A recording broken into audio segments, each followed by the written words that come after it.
Olá, meus caros alunos, tudo bem com vocês? Eu espero que sim.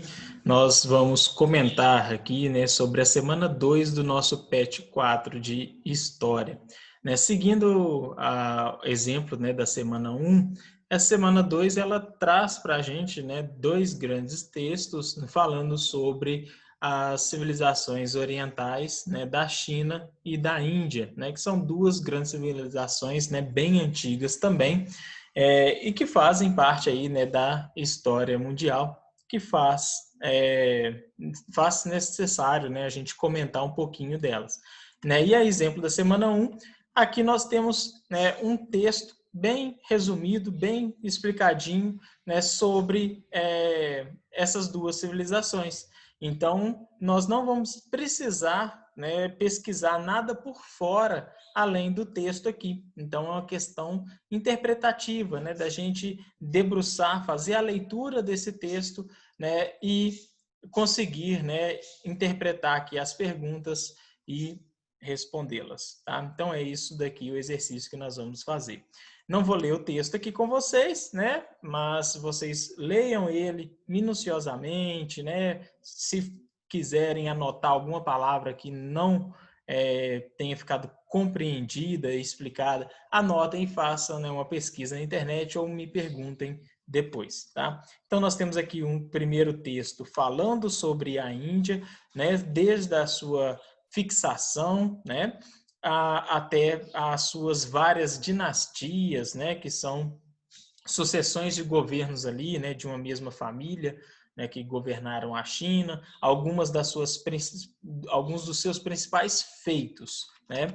E aqui algumas curiosidades, né, sobre algumas dessas dinastias, né, falando aqui do exército de terracota, né, com mais de 7.000 soldados em tamanho natural feitos de terracota, que foram encontrados aí próximo à tumba, né, do governador, do imperador, né, Huangdi, né, o primeiro imperador aí da dinastia dos Qin, e a Grande Muralha da China, né, que já foi considerada aí uma das 7 maravilhas do mundo, né? Na verdade, é considerada, né, uma das 7 maravilhas do mundo. E aqui um resumo, né, do que foi comentado nesse texto, tá? Que a gente vai encontrar algumas informações das perguntas nesse resumo aqui. Então, basicamente é isso. Façam essa leitura e depois, né, venham para as atividades, né, que vai ficar muito mais fácil de vocês responderem. Então, a primeira atividade é a seguinte: a China é uma das mais importantes civilizações da história da humanidade. Datada de 7.000 anos antes de Cristo, passou por diversas transformações territoriais, políticas e econômicas ao longo dos séculos. Mediante as aulas sobre a civilização chinesa, responda: qual a importância dos rios amarelo e azul para o início do povoamento da região que hoje chamamos China? Então, a importância desses rios é a mesma, né, que teve o rio Tigre e Eufrates na Mesopotâmia, é a mesma que teve o rio Jordão, né, na Palestina, é a mesma que teve o rio Nilo no Egito e é a mesma que teve o rio Indo para os indianos, que é, né, a prática da agricultura. Né? Então, com as terras férteis nas margens desses rios, os chineses, né, puderam praticar a agricultura e iniciar ali o seu povoamento, iniciar a sua civilização. Então, esses rios eles foram importantes, né, por conta disso. Então, aqui nós temos falando, né, o Huanghe, que é o rio amarelo, né, e o Yangtze, que é o rio azul, né, inclusive o rio amarelo, se eu não me engano, ele é o terceiro rio maior do mundo, né, perdendo aí só para o rio Nilo e o rio Amazonas. Então, olha lá, inicialmente vivendo do cultivo de arroz e outros cereais, os habitantes dessas localidades aproveitaram-se da grande fertilidade das terras ocasionadas pelas cheias dos grandes rios. Né? Então, esses rios contribuíram com terras férteis, né, que possibilitaram aí o cultivo, a prática da agricultura para os chineses. Né? E dessa forma, possibilitaram aí o início do povoamento, né? Sem que eles precisassem se deslocar, buscar alimentos em outras regiões. Letra B. Explique o que é uma dinastia. No texto, né, nós temos falando o que é uma dinastia, mas fica muito mais fácil, né, a gente relembrar, né, para lembrar aqui o que é uma dinastia, que é a sucessão de membros de uma mesma família no poder. Então, imagina que eu assumo o poder, né, do Brasil aqui como um imperador.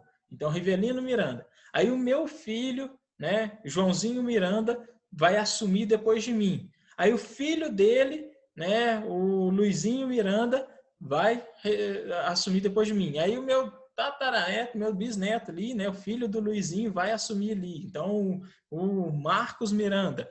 E assim por diante, né? Então, enquanto, né, os descendentes da minha família se mantiverem no poder, né, ocupando o poder, isso faz parte aí de uma dinastia, né? Isso significa uma dinastia.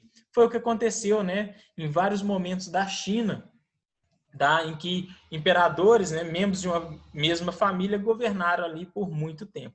Então, dinastia é isso daqui, tá? Só responder. C.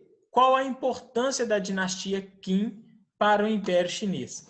Bom, a dinastia Qin, ela teve a importância, né, maior porque ela foi responsável por unificar todo o território, né, chinês sobre o seu governo. Tá? Então, houve muitas disputas, né, durante um tempo ali na China, e a família Qin, né, conseguiu unificar esse território. E ela foi tão importante, né, fez feitos aí tão importantes, que originou, né, que o seu nome, né, deu origem aí ao que nós conhecemos aí como China, né, originou o nome do país atualmente, tá? E não só isso, mas a dinastia Qin também foi responsável, né, por construir um grande exército, né, feito de terracota, simbolizando aí o poder, né, dessa dinastia, né, o poder do imperador. Tá? Foram 7.000 estátuas de tamanho natural e 200 cavalos. Tá? Isso mostra aí o poder, né, que esse imperador tinha. E foram os primeiros a construírem a muralha da China, a darem início a esse processo aí da construção da grande muralha, né, da China. Tá? Essa muralha ela só foi terminar bem depois, né, da dinastia Qin, mas eles que deram início a essa construção. Então aqui nós temos 3 pontos que a gente pode elencar dessa importância, né?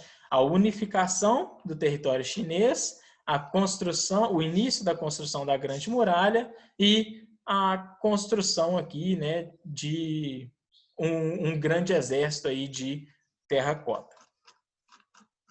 Aí a letra D. O que foi a Rota da Seda? Né? Aí na Rota da Seda nós temos aqui no para lembrar, né? Rota da Seda foi uma importante rota que ligava a China à Europa, possibilitando transações comerciais entre o Oriente e o Ocidente. Então era uma rota terrestre que ia da China até os comércios, né? Até as feiras, né? Na Europa. E essa rota recebe esse nome, né, de Rota da Seda, devido ao principal produto que era comercializado ali pelos chineses, né, a seda proveniente do bicho da seda. Tá? Então, um bicho que era né, um inseto ali, que era até protegido, né, pelos chineses. E aqui nós temos um outro pequeno texto, né, falando sobre os indianos, né, sobre a sua sociedade, né, como que, onde que surgiu, né, e por aí vai. Aí nós temos a pergunta, né, sobre os indianos. Para justificar a sociedade de castas, né, os indianos antigos determinaram que cada casta era originária de uma parte da divindade suprema Brahma. Né? Então, a cabeça eram os brahmanes, né? Os kshatriyas eram os braços, né? Se eu não estou me enganado, aí tem que ler a mitologia, né? Hindu. Conforme a imagem abaixo, né? Determine a função de cada uma dessas castas da sociedade. Né? Então, casta é divisão, né, da sociedade, tá? Onde que cada pessoa pertence a uma dessas castas que é passada ali, né, de pai para filha, elas não se misturam e não podem ocupar, né, outras castas. Então, um kshatriya só vai se relacionar com outro kshatriya, né, assim, casar, né, um Brahmin só vai se casar com outro Brahmin, um Vaishya só com outro Vaishya, um Sudra só com outro Sudra. E cada uma dessas pessoas ocupando uma dessas castas tem uma função, né, específica dentro da sociedade, tá? E aí aqui está, né, bem fácil da gente identificar, porque pediu para explicar cada uma dessas castas, e aqui no texto, né, está falando, né, qual que era a função de cada uma dessas castas, quem que compunha cada uma dessas castas. Então, os brahmanes, formados por sacerdotes, e eram a casta dominante, controlando os rituais e ocupando os altos cargos do Estado. Né? Os kshatras, classe dos nobres e guerreiros, também eram da casta dominante. Os vaixas, comerciantes e agricultores, embora pudessem ser ricos, não eram dominantes. Os sudras, servos que trabalhavam nas casas das castas mais altas. E os dalits eram sem casta, né? Então, era uma pessoa ali excluída da sociedade, né? Discriminada na sociedade. Eram chamados aqui de intocáveis, né? Porque se você tocasse num dalit, você seria contaminado por aquela impureza. Então, essa sociedade de castas aqui, ela predominou até metade ali do século XX na Índia, tá? Então, é fruto de um grande, né, preconceito, né, de uma grande desigualdade dentro da sociedade chinesa. Apesar dela ter sido abolida, isso fica enraizado, né, naquela sociedade, e muitas pessoas, né, dessas castas aqui mais baixas ainda sofrem, né, que são originárias, né, dessas castas aqui, ainda sofrem muito preconceito lá na China, ou na Índia. Então, aqui nós temos, né, a função de cada uma dessas castas. É só vocês, né, colocarem aqui, tá? Tinha uma novela, Caminho das Índias, né, na Globo, não é da época de vocês, mas não sei se já passou, não vale a pena ver de novo, que falava, né, um pouquinho dessas castas aqui, tá? O Reinaldo Gianecchini era um Dalit, né, um intocável. Aí vem toda uma historinha ali.